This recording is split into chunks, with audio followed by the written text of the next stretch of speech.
Nobel Marikkaran, ദില്ലിയിൽ എന്തായി ചർച്ചകൾ? AICC ആസ്ഥാനത്ത് KPCCയിലെ പ്രശ്നങ്ങളൊക്കെ വലിയ രീതിയിൽ ചർച്ചയായിക്കൊണ്ടിരിക്കുകയാണ് എന്ന് കേട്ടിരുന്നു. എന്തായി തീരുമാനം?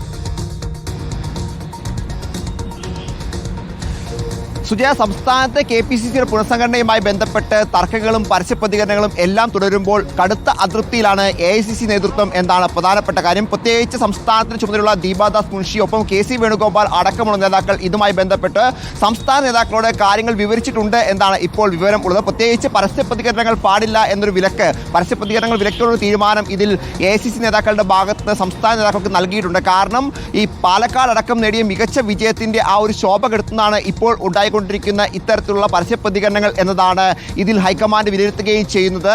ഇന്നലെ ചാണ്ടി ഉമ്മൻ അതോടൊപ്പം പല നേതാക്കളും പരസ്യമായി തന്നെ ഈ KPCC പുനഃസംഘടനയുമായി ബന്ധപ്പെട്ടുകൊണ്ട് രംഗത്തേക്ക് വന്ന് സംസ്ഥാനത്തെ തന്നെ പാർട്ടിയുടെ ആ മുഖം, ആ വിജയിച്ച മുഖത്തിന് മങ്ങലേൽപ്പിച്ചു എന്ന് ദേശീയ നേതൃത്വം കണക്കുകൂടുന്നു. ഒപ്പം ഇതുമായി ബന്ധപ്പെട്ടുകൊണ്ട് ഗ്രൂപ്പുകൾ കൂടി സജീവമാകുന്നു എന്ന വിലയിരുത്തലാണ് ദേശീയ നേതൃത്വത്തിന് ഉള്ളത്. ആ പശ്ചാത്തലത്തിൽ കൂടിയാണ് ഇപ്പോൾ ഇതിലുള്ള അതൃപ്തി അത് നേതാക്കളെ, സംസ്ഥാന നേതാക്കളെ അറിയിച്ചുകൊണ്ട് പരസ്യപ്രതികരണങ്ങൾ പാടില്ല എന്നൊരു തീരുമാനം ഹൈക്കമാൻഡ് എടുത്തിരിക്കുന്നത്. ആ നിലപാട് കൃത്യമായി തന്നെ ദീപാദാസ് മുൻഷി നേതാക്കളെ അറിയിച്ചിട്ടുണ്ട് എന്ന് അറിയാൻ കഴിയുന്നു. അതോടൊപ്പം തന്നെ ഈ മാടായി കോളേജുമായി ബന്ധപ്പെട്ടുകൊണ്ട് MK രാഘവനും AICC നേതാക്കളോട്, പ്രത്യേകിച്ച് ദീപാദാസ് മുൻഷി, KC വേണുഗോപാൽ അടക്കമുള്ള നേതാക്കളോട് തങ്ങളുടെ അതൃപ്തി അറിയിച്ചിട്ടുണ്ട് എന്നാണ് മറ്റൊരു പ്രധാനപ്പെട്ട കാര്യം. ഇത്തരം കാര്യങ്ങളിൽ ഈ നിലപാടാണെങ്കിൽ സഹകരിച്ച് പോവുക അത് ബുദ്ധിമുട്ടാകും എന്ന നിലപാട് കൃത്യമായി തന്നെ MK രാഘവൻ അറിയിച്ചിട്ടുണ്ട് എന്ന് അറിയാൻ കഴിയുന്നു. സംസ്ഥാന കോൺഗ്രസിൽ ഉണ്ടായിക്കൊണ്ടിരിക്കുന്ന നിലവിലത്തെ പടലപ്പിണക്കങ്ങൾ അത് ദേശീയ ആസ്ഥാനത്ത് കോൺഗ്രസിന്റെ വലിയ തരത്തിലുള്ള അതിർത്തി സംസ്ഥാനത്ത് നേതാക്കളുമായി ബന്ധപ്പെട്ട് ഉണ്ടായിട്ടുണ്ട്. വരും ദിവസങ്ങളിൽ കൂടുതൽ പരസ്യപ്രതികരണങ്ങൾ ഉണ്ടായിക്കഴിഞ്ഞാൽ